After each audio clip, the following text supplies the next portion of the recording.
right, welcome to level 19. So continuing to build upon the same skills, right? This one is a little bit more complicated.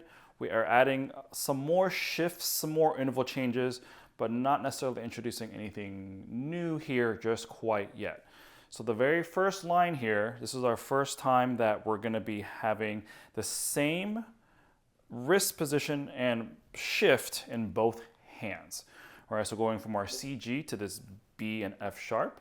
And then the next measure, immediately we're gonna have to do a really quick move into our B flat F, right? And since both hands are in the same positions, we're gonna have to use our lower body to get us into the spot where we need to be. So what I want you to avoid for sure is just thinking like using our wrist and doing this and keeping your torso facing forward, because that's not gonna put our hands into an ideal position to play.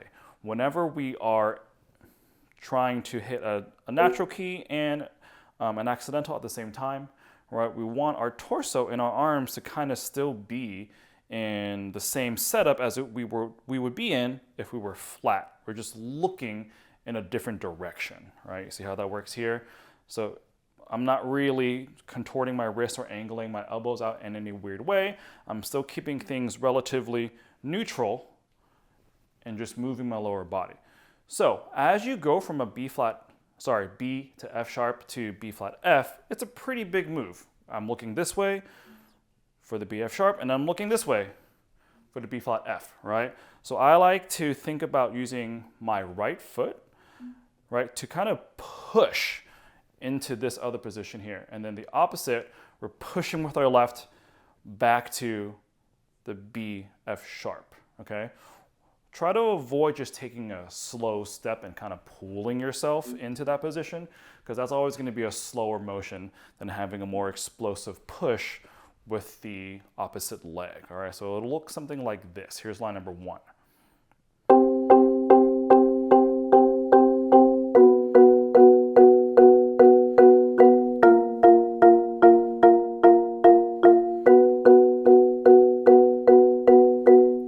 So you see how I kind of kicked off here, and then I did the same thing, kind of like a little bit of a hop, right? So it'll feel a little weird at first because you're not going to be used to using that much energy in the lower body, but you kind of need that to get to that next note in time, especially depending on how fast the tempo is, without messing up your stroke or your sound quality or anything like that, okay? When we get to line number 2, octaves, double verticals, and I want to reiterate, as we're playing all these double verticals with a bunch of different intervals, try to keep in mind that it is always going to come from the wrist, no matter what position you're going to be in, what shift, what angle you're going to be in, right? Or interval. All of it is coming from a wrist motion, whether you're at the octave here or you're playing a third, okay? So as we're going from these octaves, right? Nothing crazy here. We're just shifting back and forth and then going back again into upper manual and then back down, right? Thinking about keeping your feet involved, keeping your hands relaxed, and using your wrist the entire time, okay? So here's line number 2.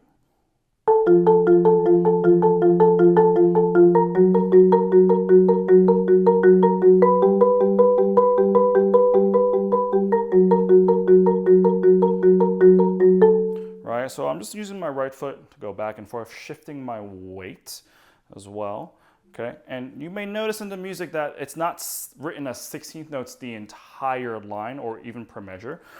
What you'll find in music is sometimes composers use like kind of like a shorthand where they'll have 1 or 2 slashes or even 3 slashes for rolls, right? Just to make it easier to read the music, right? So if we have 2 slashes here, we're just gonna play it as 16th notes.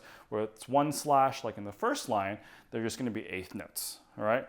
And it may not necessarily be quad stops like this, right? It's just, again, another shorthand way, so you'll, depending on what's surrounding that note is how you'll approach the rhythm, okay? So in this particular line, we're just keeping staggered 16th notes, right hand lead throughout the whole line. When we get to line number 3 and 4, same idea with the double verticals with more interval changes. Remember to keep the wrist engaged and activated throughout. We're not using any kind of arm, all right? And for this one, again, we're moving forward and then we're moving back. Pretty simple here. Here's line number 3.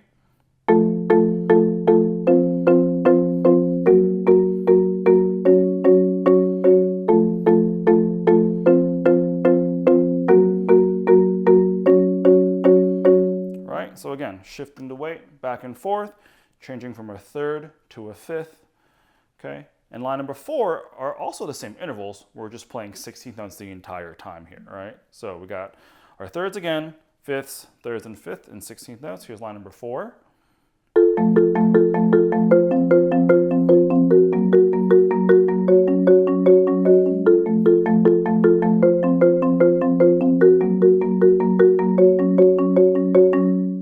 Okay, we get to line number 5 now, and we are working on more single independent strokes. Working on our 2 and 4, or rather 4 and 2, and then 3 and 1, and then switching between those two. As we're working on just independent strokes, remember we're trying to keep our outside, well, our unused mallet as still as we can, okay? So remember to not squeeze, don't add any extra tension or pressure, right? And just rotate the other mallet as you're keeping your other mallet still. So here's line number 5.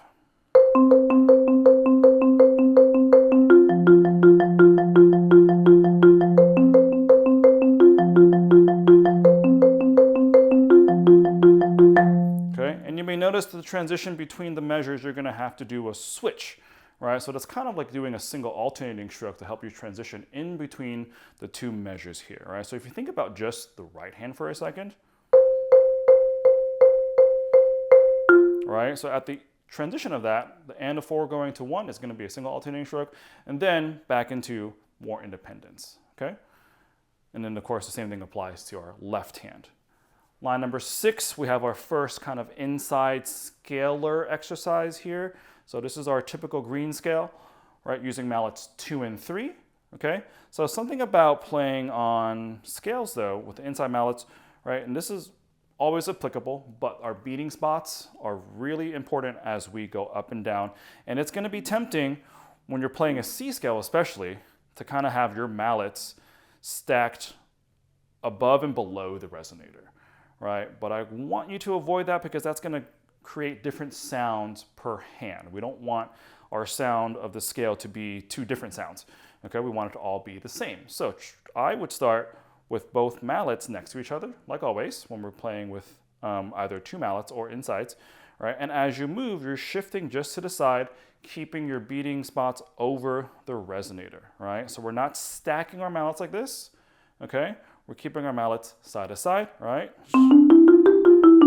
And as you move, as long as you rebound correctly and shift correctly, your mallets will not get in the way, okay? And that's gonna take some getting used to. I would recommend doing this one very slow at first, just to really see what's happening with your rebound and what your tendency is as you move around this pattern, right?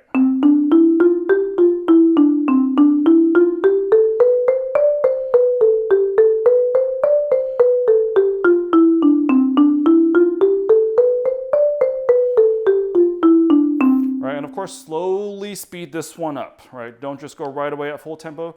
Right? Working on our inside technique here does take a lot of time to develop that same fluidity as if you were playing only with 2. So as you're working through line number 6, right? I know it's in C, but feel free to apply the same exact pattern to any scale that you know. And also, just any kind of 2 mallet situation that you might find yourself in, unless it's really, really fast, you can probably get some extra practice in by working in some inside mallet rotations on that same 2 mallet part, just for some further development, right? Because we're not always just gonna play in C up and down.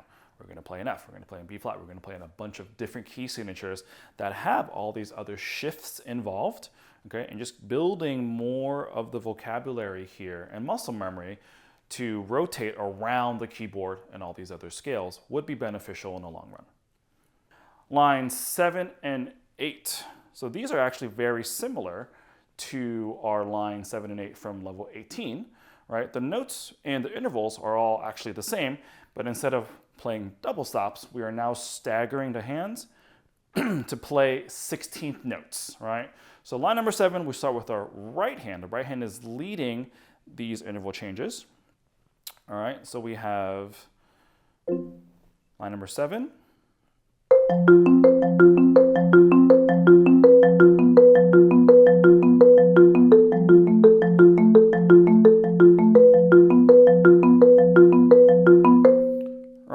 again, right hand's leading and we're just playing staggered 16th notes, but it's the same exact thing as what we were doing in level 18 where we had double stops, right? All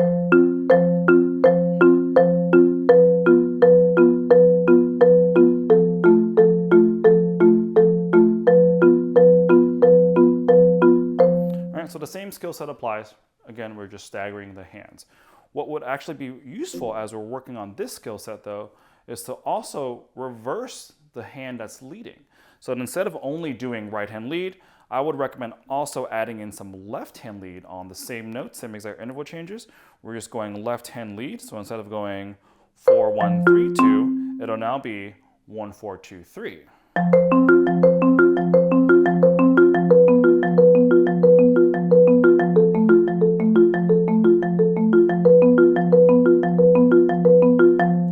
Again, and just so that we can keep developing all the techniques, not just what's written as well, but to kind of apply the same information and getting all the different sticking variations into our hands so that we're just getting stronger overall, not just at one specific sticking, because you're not always just going to see a 4-1-3-2 permutation. It could be 1-4-2-3 or any other variation that you may come across, like in line number 8. Right, now we are doing left hand lead here right away with our 1-3-2-4, okay? So, and this one again is also related to line number 8 in level 18, same exact notes. We're getting wider with our interval here. All right, so look at and take a listen to line number 8.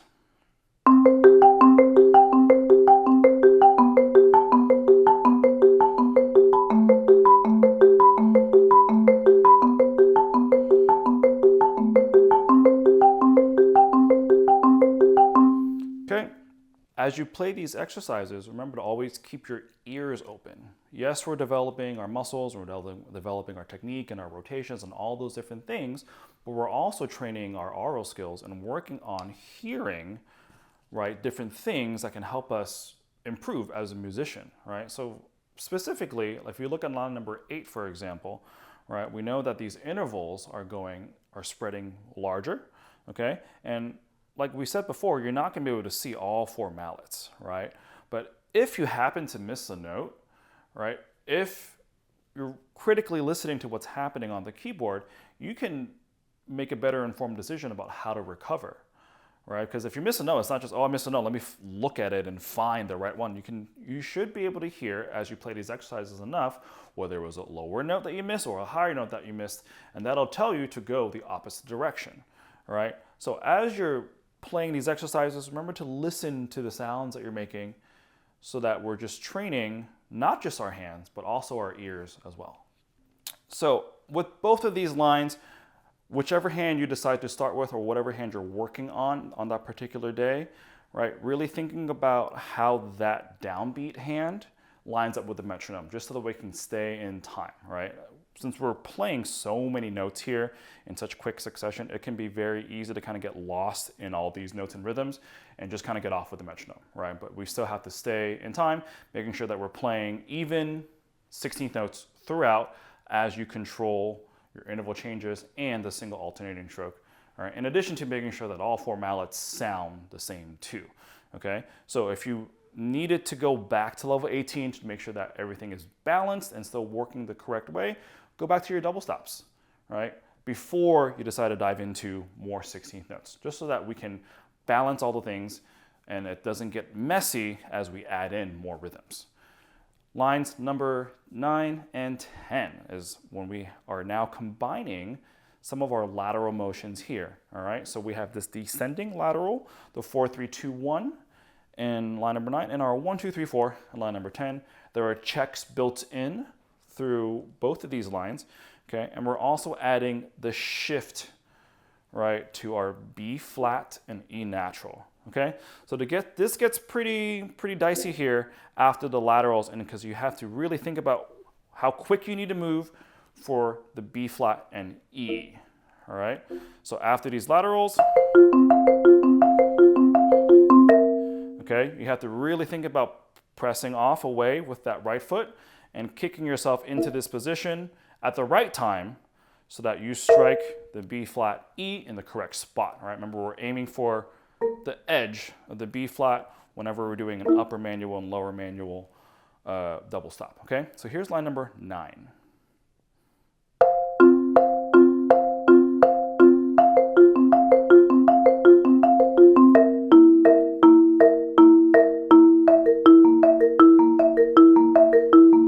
All right, and then of course, kicking off of the left foot to get back to our C, F, okay?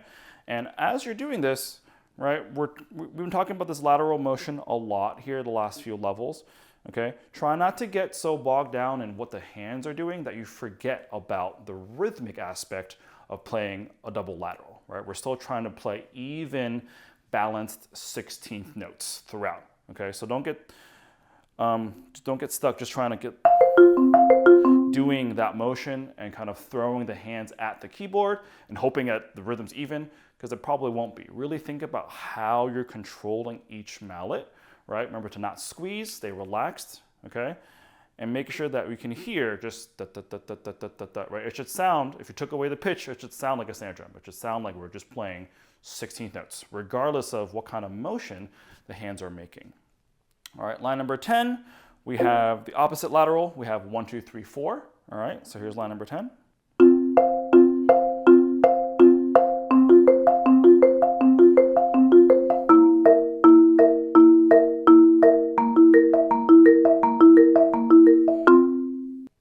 Don't forget that you can always take these exercises away from the keyboard, right? Like a lot of the things that we're developing now are really just to kind of build and improve upon our muscle memory so that we understand these motions, not necessarily just with the notes, but how they feel on, say, different surfaces, right? So like you can play these exercises like number 9 and 10, especially when we're working on laterals, on a non-keyboard surface, right? So either the floor or a table, or even if you want to just throw it on a few pads, you can also do that, right? Because sometimes when we take away that pitch information, we can actually hear some of the things that you may not be able to, like if rhythm is uneven, or you're crushing one of the laterals, or it's not balanced, right? That stuff sometimes is more apparent when we take the pitch away, okay? So don't feel the need to just stay on this keyboard, right? Feel free to take these exercises elsewhere to continue to develop the muscle memory and all the different motions required to play these exercises. As you go through this level 19, just like before, you have to go slow and take your time and be patient with the fundamentals, because as you prepare yourself for a level 20, you're going to really want to make sure that everything is in tip-top shape, right? We're not lacking in any areas. We understand every single stroke, because we're going to need to apply all of that and more when you approach the next level. Good luck.